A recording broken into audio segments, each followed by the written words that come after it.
KaraokeBooks. The Adventures of Huckleberry Finn. Written by Mark Twain. Audiobook. Chapter 30. The Gold Saves the Thieves. When they got aboard, the king went for me, and shook me by the collar, and says, "Tryin' to give us the slip, was ye, you pup? Tired of our company, hey?" I says, "No, your majesty, we warn't, please don't, your majesty.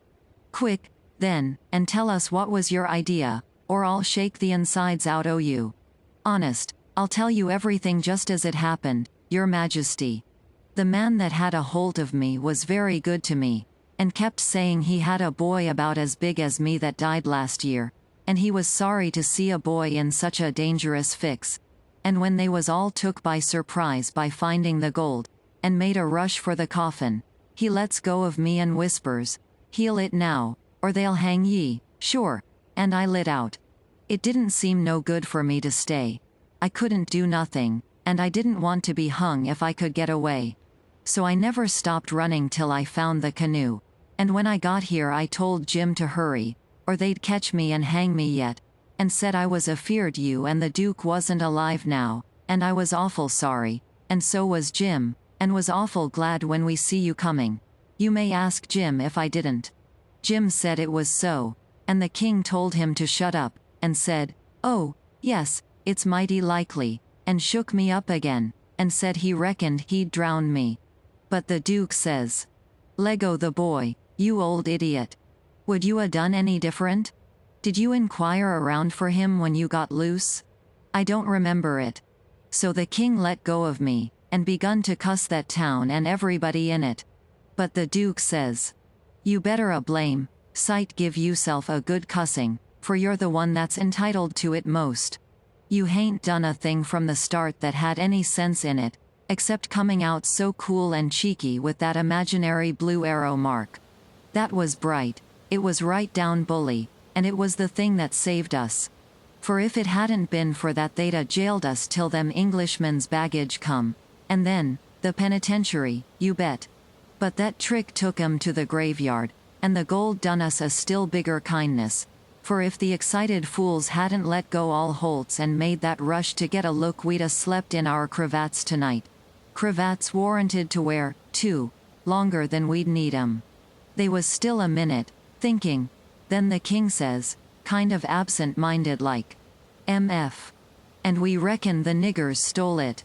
That made me squirm.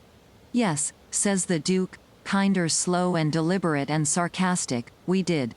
After about a half a minute the king drawls out, "Leastways, I did." The Duke says, "The same way." "On the contrary, I did." The king kind of ruffles up, and says, "Looky here, Bilgewater, what are you referrin' to?" The Duke says, pretty brisk, "When it comes to that, maybe you'll let me ask, what was you referring to?" "Shucks," says the king, very sarcastic, "but I don't know. Maybe you was asleep, and didn't know what you was about." The Duke bristles up now, and says, "Oh, let up on this cussed nonsense. Do you take me for a blame, fool?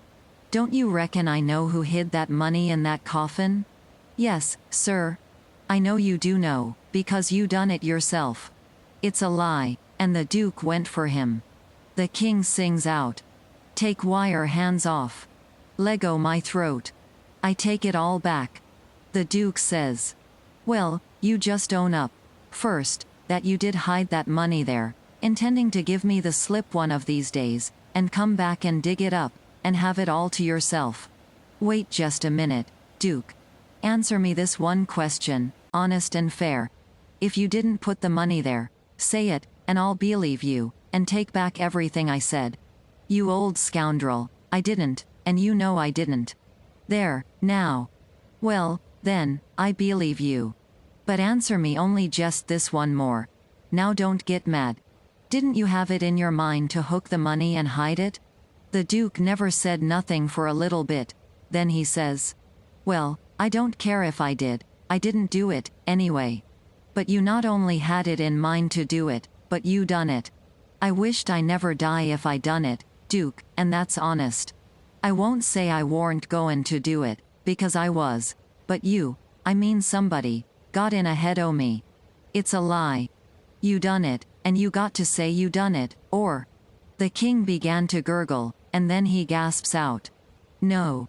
I own up. I was very glad to hear him say that. It made me feel much more easier than what I was feeling before.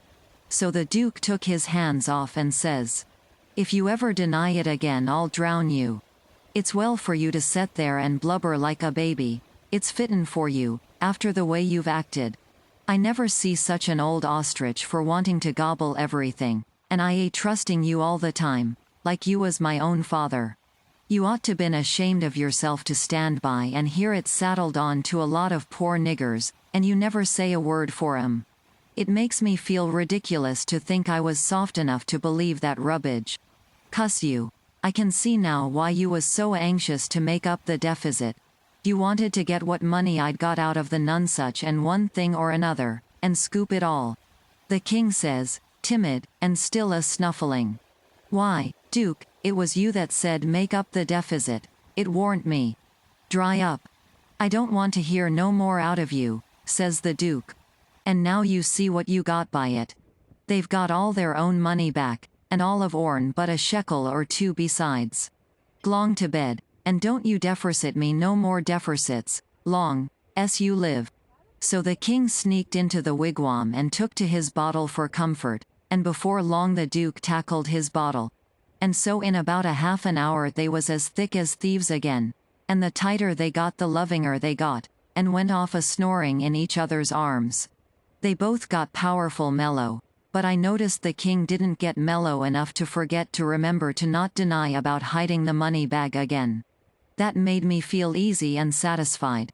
Of course when they got to snoring we had a long gabble, and I told Jim everything. KaraokeBooks.